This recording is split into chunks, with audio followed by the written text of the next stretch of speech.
Hello, welcome to Soulprint Intuitive Tarot. Thank you for joining me today. My name is Cindy. So in view of the fact that Valentine's Day was just a couple of days ago, or 4 days ago, it is February 18th. I thought that it would be kind of fun and or scary to take a peek inside Mr. and Mrs. Donald Trump's marriage. You gotta wonder how she's coping with the insanity that goes on. I mean, he continues to spin out of control. He's becoming more and more erratic, et cetera, more volatile for sure. So I just thought it might be interesting to see what the dynamics are there and whether that is helping, hindering, or frankly benign in terms of what goes on in his world and his fantasy and his twisted reality. So that's my question today. I hope you're going to find it interesting. Take care now. Goodness gracious, I'm already trying to say goodbye to you. Come on down is what I was trying to say because I have a question. Okay, and you'll notice I have a beautiful piece of pink quartz here. But because it's the Trumps, I also have a rather significant chunk of smoky quartz for, protection and to clear away any lower or negative vibrational energies that might be swirling around as I open myself up to the energy of their relationship. So, Melania and Donald Trump.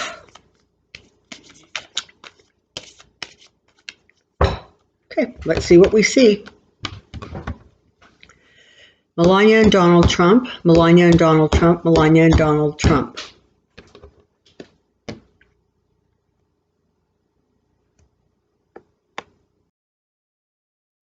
Okay, Donald and Melania Trump, that was our focus. Here we go. Let us see what we see. Okay.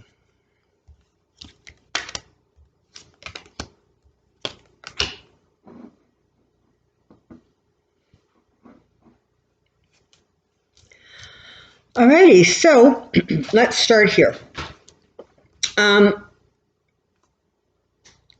Melania is very, very much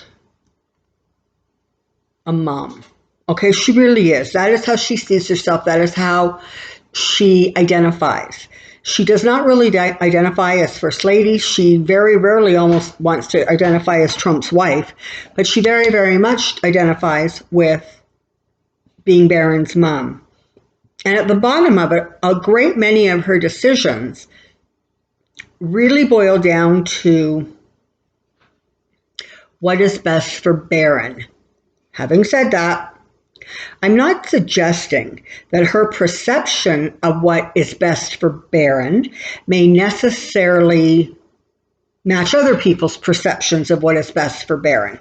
But to be fair, Barron has been raised with the silver spoon in his mouth, and she intends that life and that lifestyle should be there for him as he moves forward and, grows up and etc.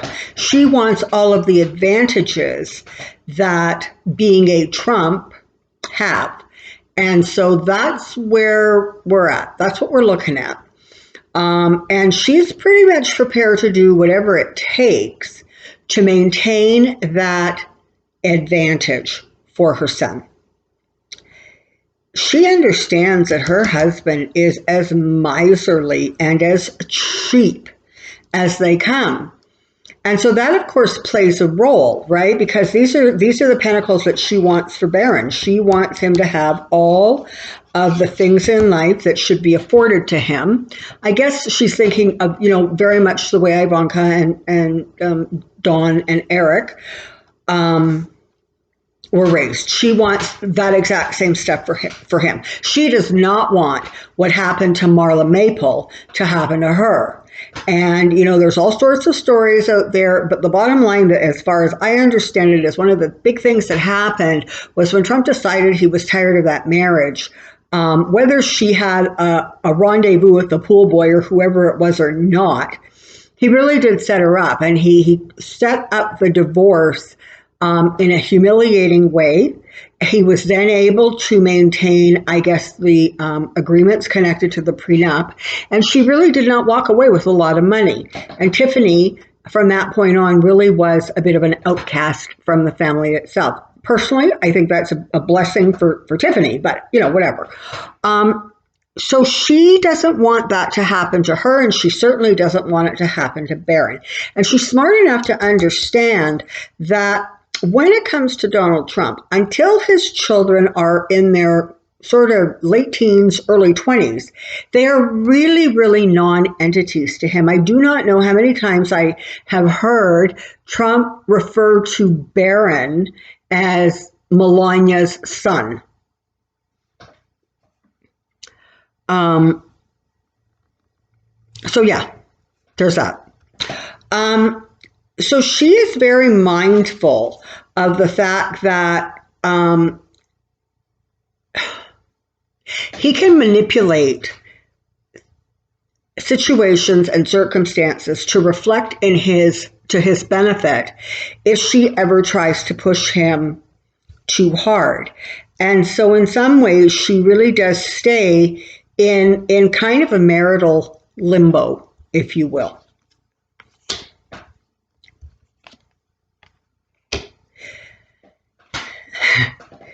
There is an aspect of her, of course, that is mercenary, okay? Come on. You would have to have a little bit of that inside of you to step into a marriage with Trump. But I do not want to cast aspersions. We need to be very, very careful here. A lot of young women who come from that part of Europe, Russia and Ukraine and Slovenia and that, area. Sometimes the best thing that could happen for you as a young woman is to sort of catch the eye of somebody who is older and established, because at least that way there is some sense of security coming to you. Do you want to call that mercenary? Okay. But in some cases, it really is about just a matter of survival, just a matter of trying to better yourselves. And so we need to be mindful that the dynamics of where she comes from, of how she was raised, and what that looks like to her in terms of a marriage, in terms of a successful marriage, are perhaps a little bit different than some of us have, here in North America.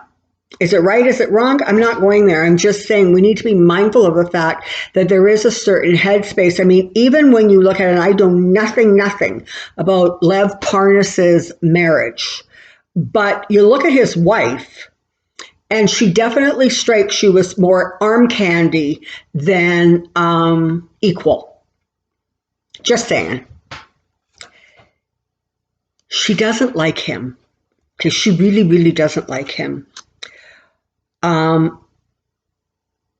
many ways, it's almost as if every morning she wakes up and she thanks her lucky stars that she had a career in modeling. I don't know what that means, and I'm not going down that road either, okay? But the reality is that whatever went on there, it did teach her, or she learned how to fake emotions. And whenever you see her in public, understand that is exactly what she is doing. She is faking whatever you see, because she is so aware of the fact that her financial stability, her security, and more importantly, Barron's, are really, really contingent on Trump being satisfied with her public behavior. He doesn't care about her outside of public. He absolutely doesn't. He doesn't talk to her the way husbands talk to wives, whether that is, I love you, snookum, or it is, what do you think I should do with this? I'm torn. We need to make a decision. That is absolutely not any part of the relationship they have. He is all about her making him look good. She is aware that she is the third. Okay, she's the third wife. And she is aware of the fact that it's a precarious situation to be in. It really is. And so it's very, again, what she does, how she gets through her day is kind of literally keeping her emotions very, very internalized, frankly. I would not be surprised if this woman had ulcers. I mean, nothing that you see in public is real. It's simply not. And she is aware on some level that people, one, really hate her husband. She is aware that her husband's health, mental and physical, is rapidly deteriorating. She is aware of the fact that the people that surround him will continue to tell him whatever he needs or wants to hear. She is aware of the fact that he has every intention of doing everything he can to try to, turn himself into the king or a dictator. She understands very clearly the kind of power that he is desperate for, because kind of like Napoleon, right? Trump only sees him having any worth or value because of possessions or power. That's it. That's the range of him. So, she walks on a very kind of bumpy ground.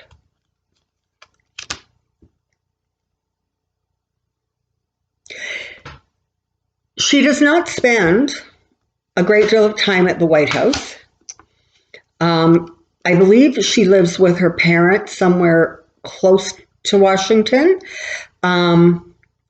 But she's not in the White House very often, or certainly she minimizes it. She keeps the visits, I almost want to say, almost exclusively in what she would consider her professional capacity. Okay, her capacity as First Lady. And other than that, really, really not interested in spending any time around him. But she has witnessed his cruelty, not only firsthand upon her own being and psyche and soul, but she has obviously witnessed his cruelty over the years. And she has witnessed that increased cruelty as he has become president, and he has become more vindictive and more cruel and more hurtful. And frankly, so it used to be that he had the capacity to at least pretend that he had compassion, that he was sensitive, that he understood, the less fortunate. I'm not saying he did. I'm saying that to some degree, he at least had a little bit of, I can fake that. He now, in the position he is in, doesn't even feel the need to fake it. He doesn't care about Puerto Rico. Too bad. What is your problem? He doesn't care about kids in cages. So what? They're not my kids. There is a cruelty and a level of cruelty that has come out with him since he has become president, and certainly she can literally see growing by leaps and bounds as a result of an impeachment that is barely a week old. So she lives her life, honestly, just walking on eggshells, and she's really aware of the fact that the deterioration, what's going on with him, is never, ever going to afford the opportunity for him to revert back even a little bit. He is what he is now, what we see now, this is who he is And whether that gets worse is going to depend on, what unfolds in terms of investigations or in terms of the next election.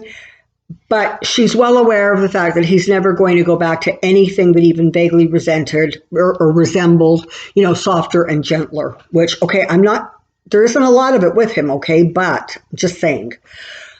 So she wakes up and she realizes that, you know what? It is really important that I keep my attitude, I keep my thoughts right. I sacrifice whatever I need to sacrifice and be the trophy first lady, which frankly are really three words that honestly should never get strung together in one sentence. And as long as she keeps her that sort of self-sacrifice going, she is hoping to push back on what's going to happen to her if, one, she ever really displeases him, or two, he just of his own volition figures out that he doesn't want to be in this marriage anymore. So she, it's not easy. And please don't send me a bunch of comments saying, well, I don't care, she made her bed. I'm not arguing with that.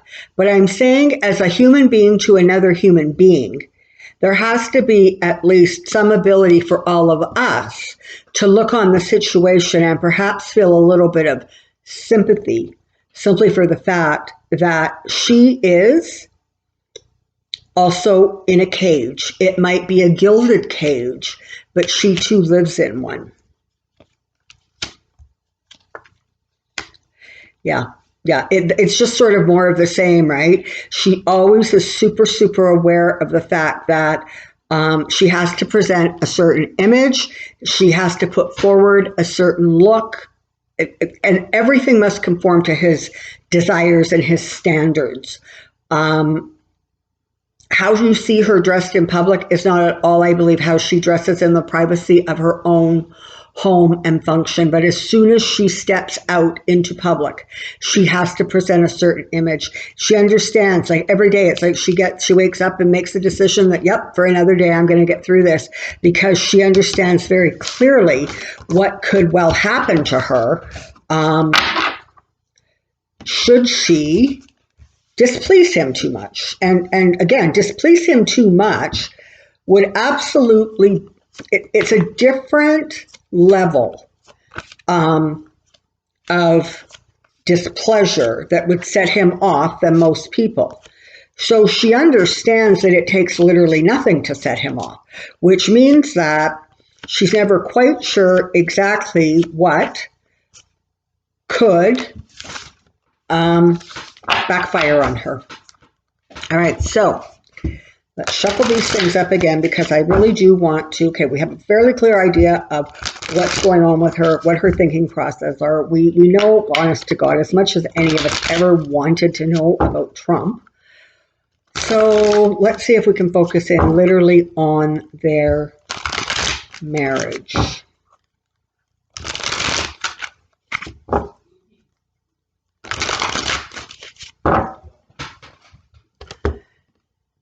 The marriage of Donald and Melania, the marriage of Donald and Melania, the marriage of Donald and Melania.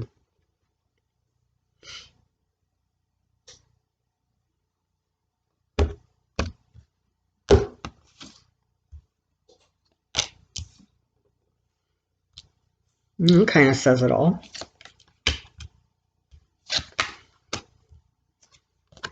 Okay, so this is kind of what we have here. On some level, they both understand that they are trapped in the marriage, okay? Melania understands it because she does not really have a way to move forward without literally incurring his wrath. He understands it because he realizes that the very last thing he needs to do right now is get publicly separated or divorced, because it increases all of the speculation around relationships, about other women, about assaults and things that he has been accused of. And so he really wants to keep kind of it together. They spend a great deal of time apart, and frankly, they both prefer it that way. Even when she's with him for very short periods of time, she really earns her keep because he is so volatile behind the scenes. He is so out of control that you literally, you just don't even know what to say to him anymore. And frankly, he's surrounded by people who either also don't say anything to him because they also don't want to incur his wrath, or they actually encourage it, which is even frankly scarier. So you have a very, very volatile element to their relationship. And you have the feeling that both of them really recognize on some level that honestly, they're really quite trapped.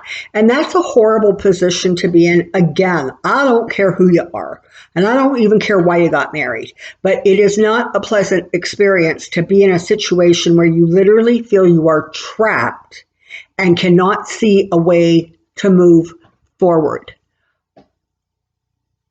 And sadly, for most of us, we have experienced that to some degree or another. Maybe it was or wasn't in a marriage. Maybe it was in where you were living or residing and you couldn't figure out how to go somewhere that would be a better fit. Maybe it was your job and, there wasn't any nest egg, so you really couldn't afford to not quit and get a new job. And because you were working, it was hard to take the time to find a new job. I mean, we all have experienced that feeling of just being trapped and not being able to figure out which way to maneuver forward. And that is very, very much the energy she carries with her. And to some degree, he carries it with her. And because people say, Trump, you cannot divorce her. You got to continue to treat her like this amazing first lady. He just sees, right? It just angers him. But it's one of the few things that I don't think he listens to them, because on some level he is so much about image that he understands it instinctively. Yeah. So it really doesn't matter. Ultimately, what is going to get offered to her, she will leave this marriage when it is safe for her to do so. And truly, right now, she is not only scared just of losing whatever creature comfort she has, she's actually, to some level, really actually scared of her physical safety and Barron's physical safety. Because can you just imagine the wrath that would be unleashed on her if Trump went public with the fact that they were getting divorced and it was her fault? She wasn't a good wife. She defied him. She didn't behave in the way she wanted to. Are you kidding? All of those evangelical, red state kind of that energy, they would come after her. Okay, they would. And it really actually does put her and her son to some degree into danger. Broken hearts. Okay, Barron, I don't delve into Barron. I've said this before. He doesn't deserve to be intruded upon. But I will say that the Three of Swords piercing the heart is really very representative of their family of three. Okay? There's not a lot of happy people in that situation. There is for sure a lot of very sad people.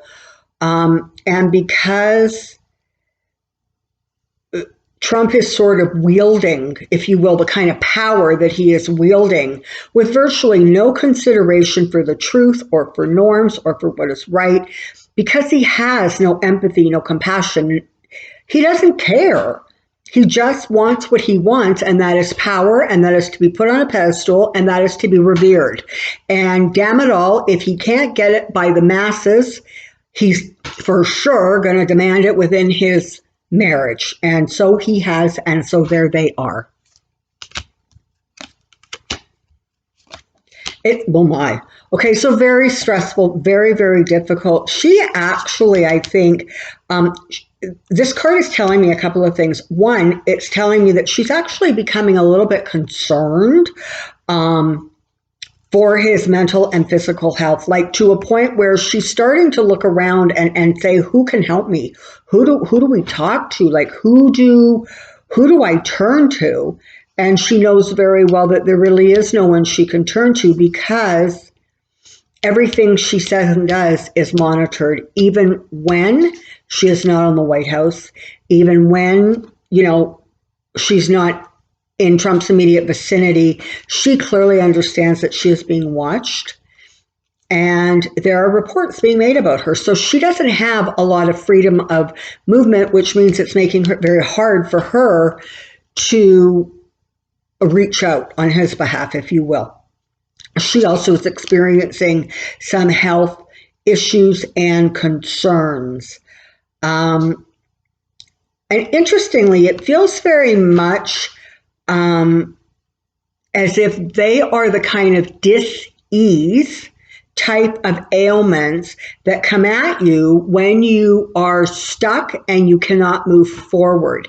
So I wouldn't be surprised if she might not even be experiencing some joint pain, perhaps knee pain, ankle pain, hip pain, anything that would sort of in physical reality to sort of prevent your fluid movement forward. I actually see that manifesting for her on a physical realm. And again, a great deal of worry and a recognition that until the situation that they are in publicly comes to an end, she really does need to continue to carry the burden that she is carrying. She really wants out, and she'll get out, but she'll get out in a time that is the most advantageous to her. And again, anybody who has left a marriage understands that that is something, that a dynamic that really sadly goes on very often between two people, right? He's trying to secure his whatever, she's trying to secure her whatever. And so it really does become a battle of what will serve me if I leave this marriage, and what can I take with me to serve me. So there's that. But she knows that the writing is on the wall for the marriage. She prays that this presidency comes to an end this term. Really, she prays every day that it comes to an end today. But her sights, her focus, her hope really is set on the election. She just simply does not want him to win. She doesn't think she can take any more. And she recognizes that every day by day, he is becoming more and more volatile, and his behavior is so much outside the realms of normal, even for him. And so there's significant concern and worry there.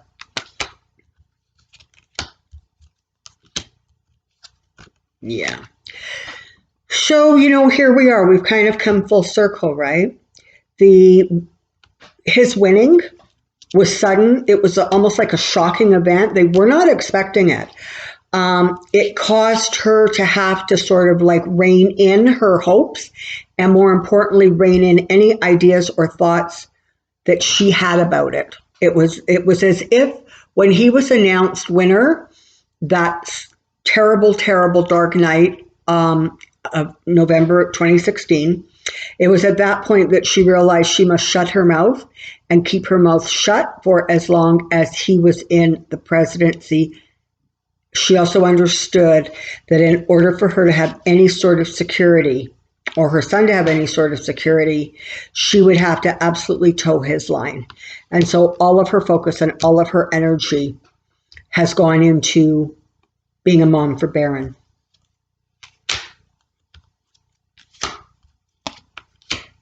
Yeah. So we have both Trump cards here. We have the Death card and the Devil card.